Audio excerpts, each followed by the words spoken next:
Over 200 years ago, there was a revolution, an American Revolution, an event that literally changed the course of history. It was led by a group of unsatisfied people. People who were tired of being told what they could do and when they could do it. People were fed up with their lack of choices and their lack of personal freedoms. People fed up with their lives being controlled by others. Fed up with being oppressed, fed up with being manipulated. They finally said, enough, I've had it, and I'm not going to live like this anymore.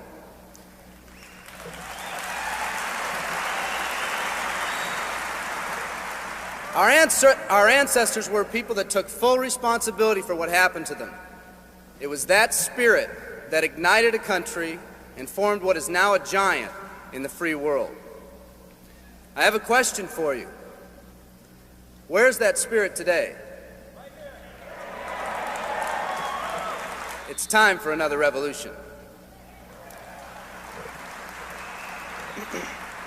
Let me explain one of the laws of the universe. It's called the law of use, and it says simply this: whatever you don't use, you lose.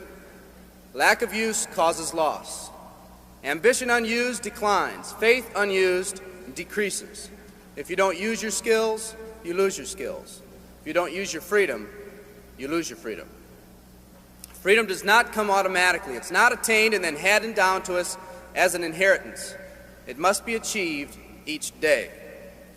At the turn of the century, in the year 1900, less than 10% of us worked for other people or the government. Over 90% of us were self-employed. We were an independent people. In 1980, only 80 years later, over 90% of us worked for the other people or the government. Less than 10% of us were self-employed. We changed from an independent people to a dependent people. We'd slowly shifted from a people who took full responsibility for everything that happened to them to a people who've become talented and practiced at the art of blaming others for their problems.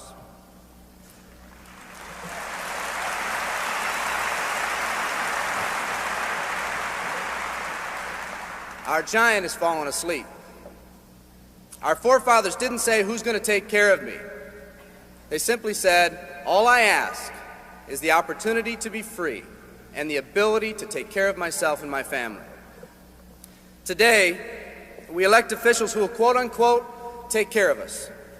We cry out against anyone who dares to ask us to provide more value in the workplace. We do everything we can to spread around the suffering in our society, and yet no one is willing to step up and be part of the solution. We've slowly changed from a society that compensates based on value to a society that compensates based on entitlement and seniority. What we've come to believe is our due. We act as if someone actually owes us a living. Part of this change is due to the dramatic rise of conformity in our society. We're all taught to conform. Incredible pressures are put on us every day to do things, quote-unquote, the right way. And yet no one asks the question, is this really the right way? A man once said, "I'm just a collection of mirrors reflecting what everyone expects of me." We live our lives to please those around us, and the scary thing is, the people around us are doing exactly the same thing. Psychologist Rollo May calls us outer-directed people. We don't act, we only react. We seek not to be outstanding, but to fit in. We're able to respond, but not to choose. Perhaps that's why a wise man once said, "The mass of men lead lives of quiet desperation." In order to change, we need to become inner-directed people. People with our own purpose. People who are not easily swayed by the opinions of others. And that's difficult because from a very early age we look to the opinions of others to orient ourselves and to validate our decisions and our actions. Nietzsche said, "We need more strong people in this world because the weak, by their sheer mass, are forcing weak ideals and weak values on us all."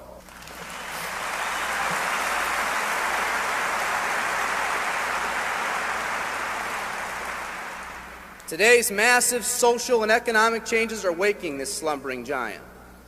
Some people may not be ready right now for the changes happening today in today's society. It doesn't matter if they're ready or not. An old proverb says, if a man wants his dreams to come true, he must first wake up.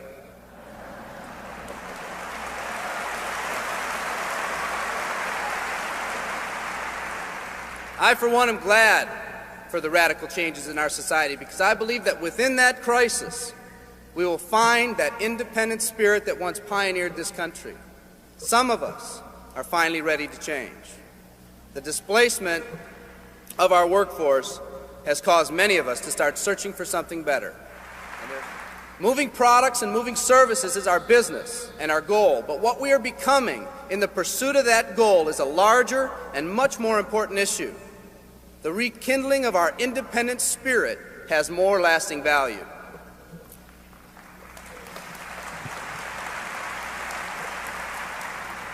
There's no more noble a business than the business that encourages the development of people.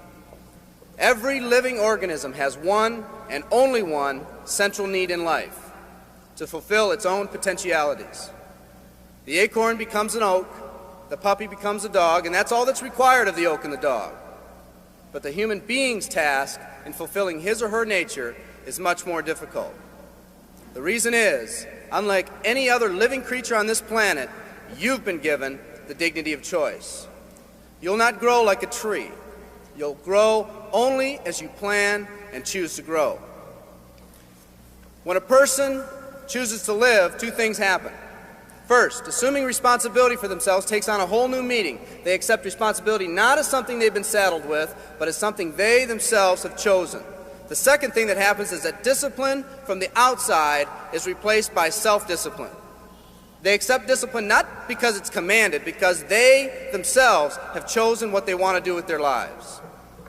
Just like when the disenfranchised men and women over 200 years ago got fed up and said, I'm not going to live like this one more day, there's another revolution coming. It's coming not just from Americans, but from people all over the world.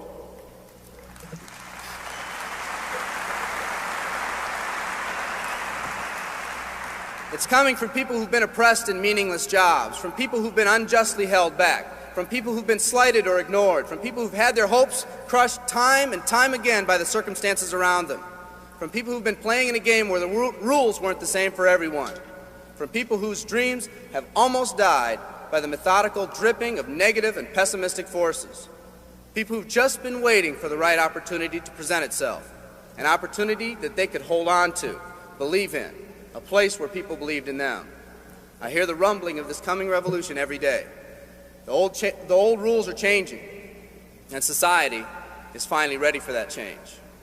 Will people try to persuade you not to rise up? Yes, they will, and sometimes with the best of intentions. But we must fight anyone or anything that tries to influence us against our freedom. And they'll try. Believe me, they'll try.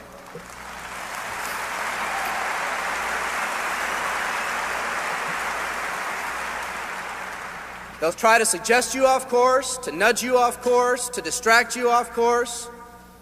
There's another revolution coming, and it's going to be led by a group of unique and courageous people like you.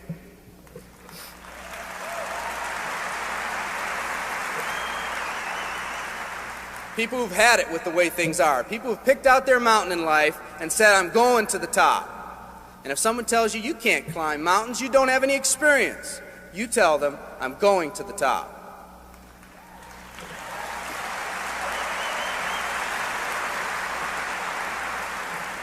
And if your neighbor tells you, come on, choose another mountain, that one's too rocky, what are you going to tell them? And if someone tells you, let's go over here where it's not so steep, what are you going to tell them? And if someone says network marketing, what are you going to tell them? And if your friend tells you, come on, let's climb this one, that one's too slippery, what are you going to tell them? If anyone tells you you can't go up, it's too rocky, too steep, too slippery, you say, listen here, I'm going up. You're either going to see me waving from the top or dead on the side. I'm not coming back.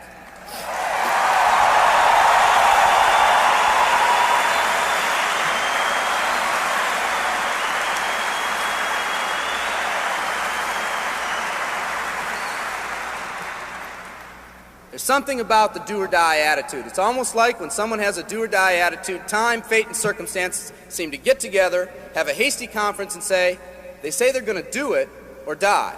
We might as well let them have it.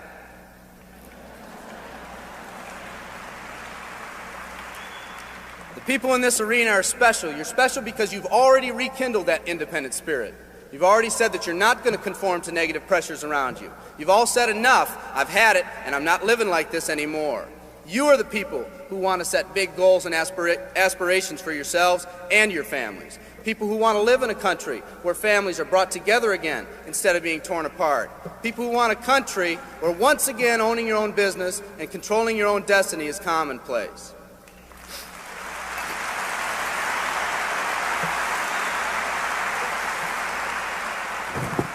People who want a country where every man, woman, and child is treated with equal respect and dignity.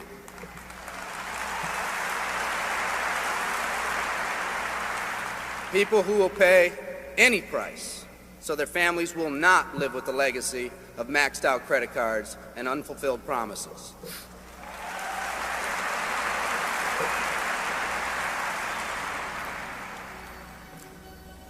Today, we stand at the genesis of a new revolution, and people like you are going to lead it. Theodore Roosevelt said these words decades ago, and I think they're particularly appropriate today. He said, "We see across the dangers of the great future, and we rejoice as a giant refreshed. The great victories are yet to be won, the greatest deeds yet to be done. I've dreamt of a company that can give us the opportunity to make these dreams come true by allowing us all to fulfill our own true potential." I love you all. Thank you very much.